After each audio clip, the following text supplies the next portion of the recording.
to fall for heroes proved in liberating strife, who more than self their country loved, and mercy more than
Men, all this stuff you've heard about America not wanting to fight, wanting to stay out of the war, is a lot of horse dung. Americans traditionally love to fight. All real Americans love the sting of battle. When you were kids, you all admired the champion marble shooter, the fastest runner, big league ball players, the toughest boxers. Americans love a winner and will not tolerate a loser. Americans play to win all the time. I wouldn't give a hoot in hell for a man who lost and laughed. That's why Americans have never lost and will never lose a war. Because the very thought of losing hateful to America. Now, an army is a team. It lives, eats, sleeps, fights as a team. This individuality stuff is a bunch of crap. The bilious bastards who wrote that stuff about individuality on the Saturday Evening Post don't know anything more about real battle than they do about fornicating. We have the finest food and equipment, the best spirit, and the best men in the world. You know, my God, I actually pity those poor bastards we're going up against. By God, I do. We're not just going to shoot the bastards. We're going to cut out their living guts and use them to grease the treads of our tanks. We're going to murder those lousy Hun bastards by the bushel. Now,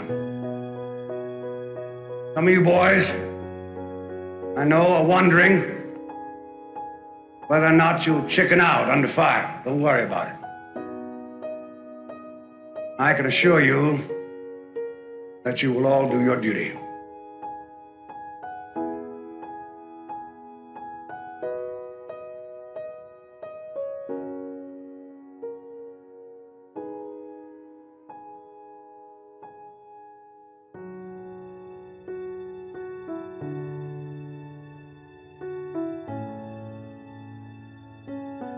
Wade into them.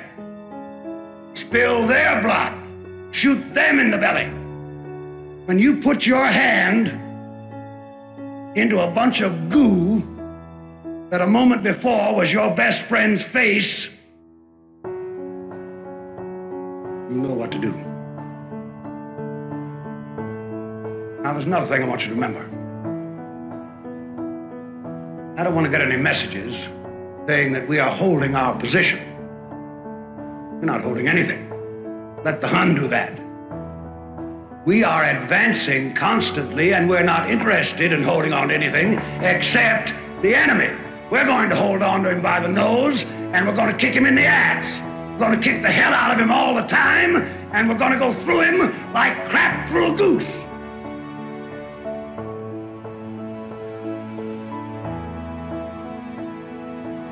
There's one thing that you men will be able to say when you get back home, and you may thank God for it.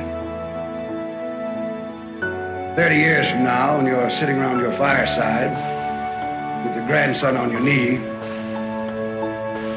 and he asks you, what did you do in the great World War II? You won't have to say, well, I shoveled shit in Louisiana. All right, now you sons of bitches, you know how I feel.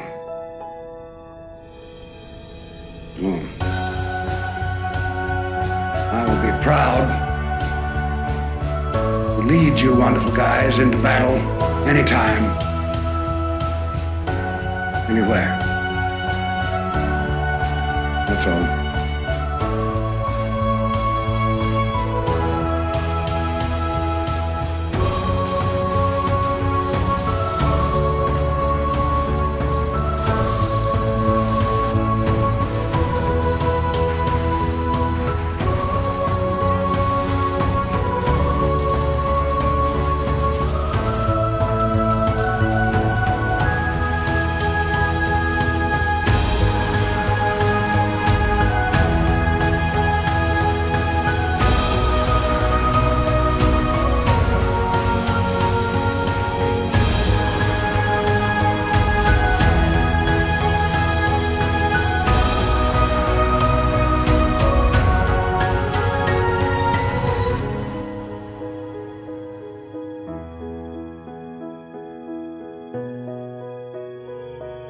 And so he made a very conscious and deliberate, selfless decision. Looked my direction, yelled grenade, and jumped down on it.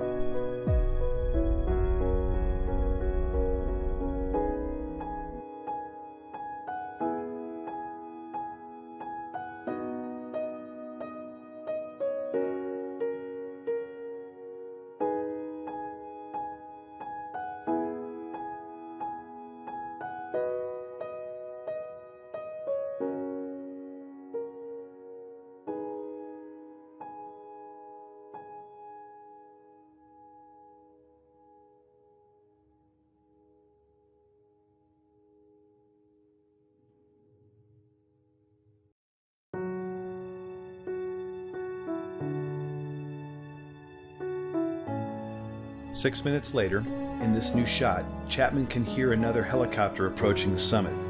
He is in the bottom center of the screen underneath the tree and can be seen in the magnified inset box as he begins his desperate final stand to save the lives of the 18 men on the helicopter. The red dots are enemy fighters. John begins engaging the enemy in multiple directions and is rapidly approaching the last of his ammunition.